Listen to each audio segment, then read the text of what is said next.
Donnie and Dolly. The team is supported by ableauctions.ca. Closing your business? We can help. And King of Floors, your vinyl, laminate, and engineered flooring superstore.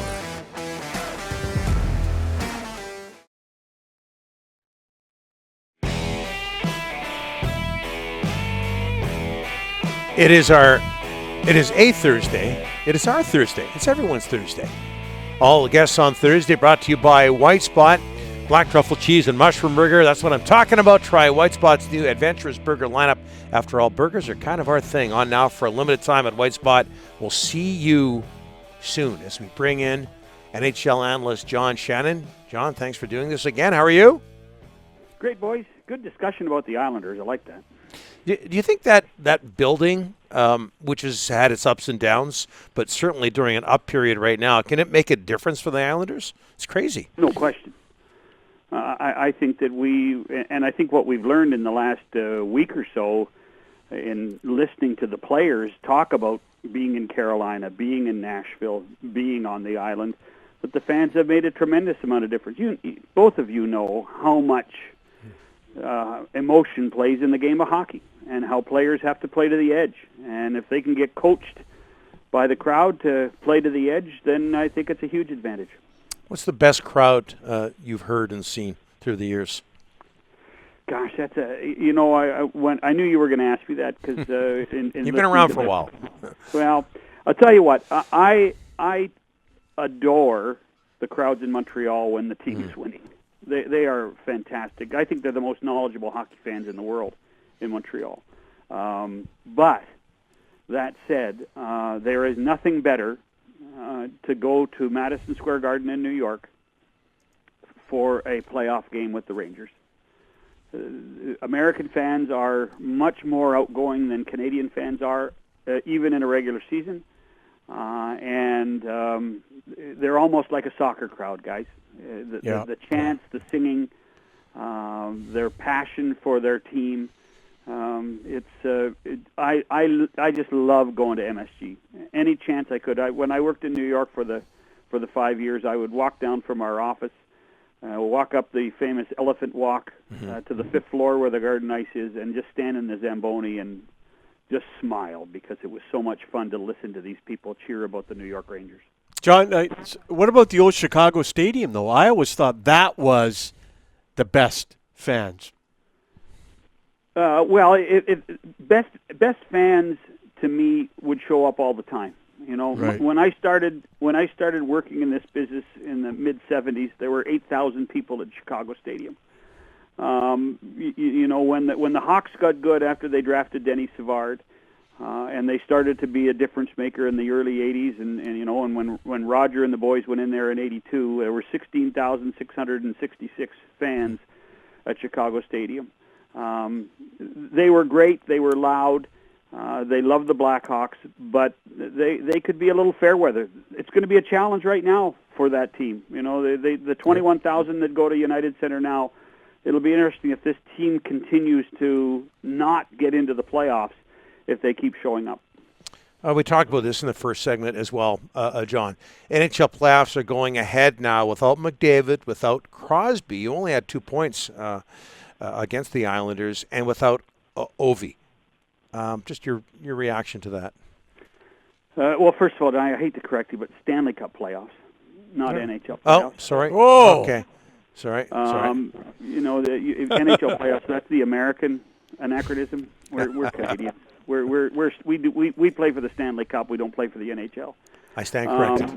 The one thing I would say is I think what it underlines to me is that, and you see it in those games in Carolina and Nashville and Uniondale, is that this is the greatest team sport of all time.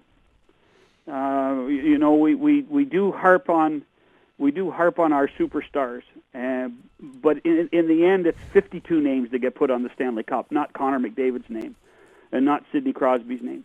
The team aspect of this. Sid Crosby played 21-30 last night, 22-15 last night. The other 38 minutes he was sitting on the bench.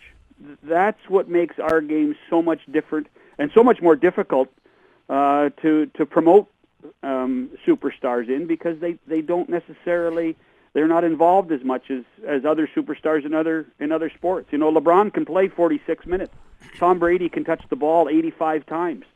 Sidney Crosby, you know, if you measured how many seconds the puck was on his stick, a minute 27 through the whole game maybe, and that's a lot.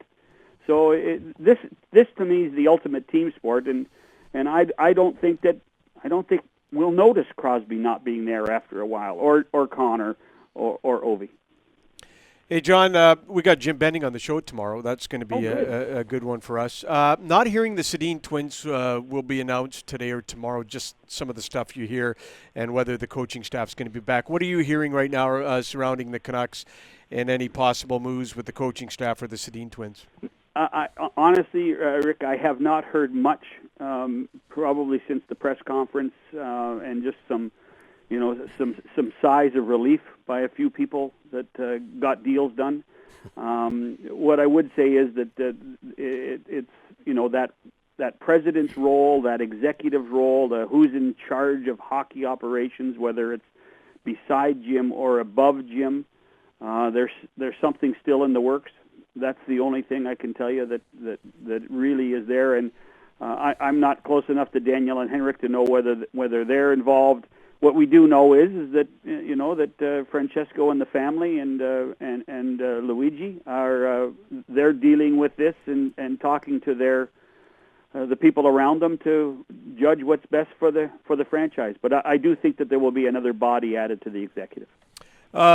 There's a rumor going around about Joel Quenneville possibly ending up in Seattle. I've heard it a few weeks ago, and I kind of said, nah, there's no way. But it's kind of picked up here in the last 2-3 days. Are you hearing anything about Quenneville leaving Florida and ending up in Seattle?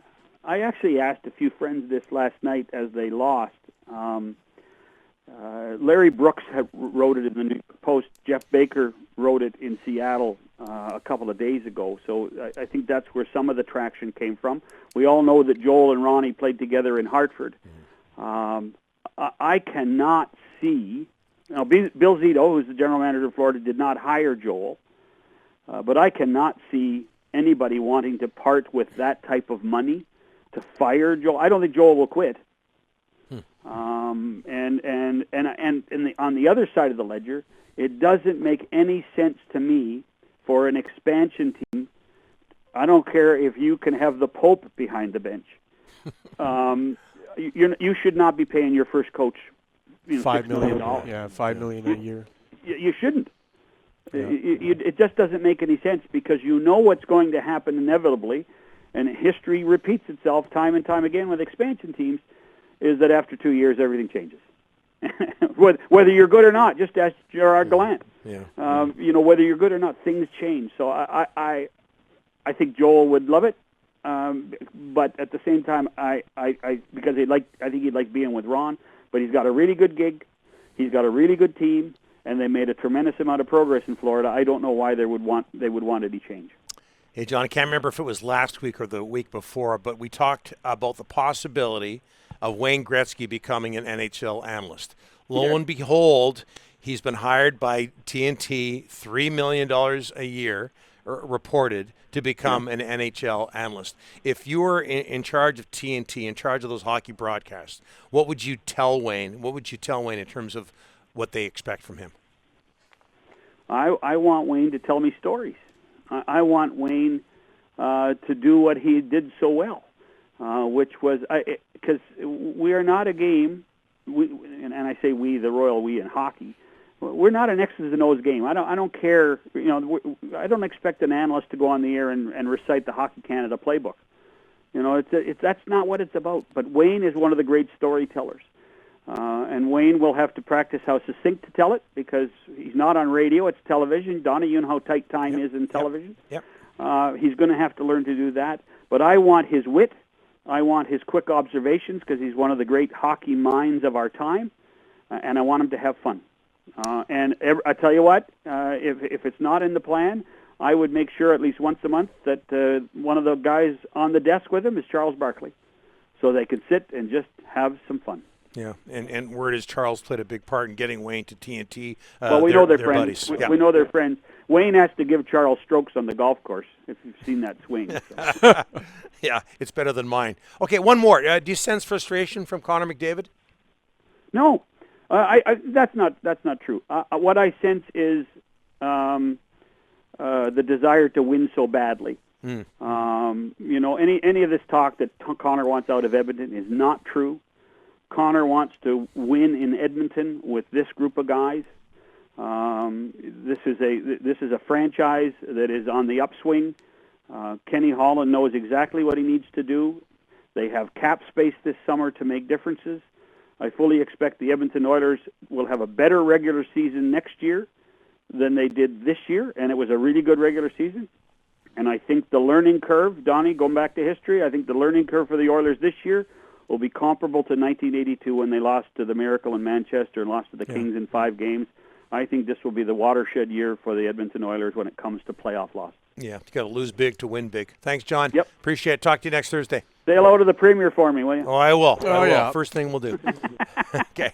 Thanks, John. I appreciate it.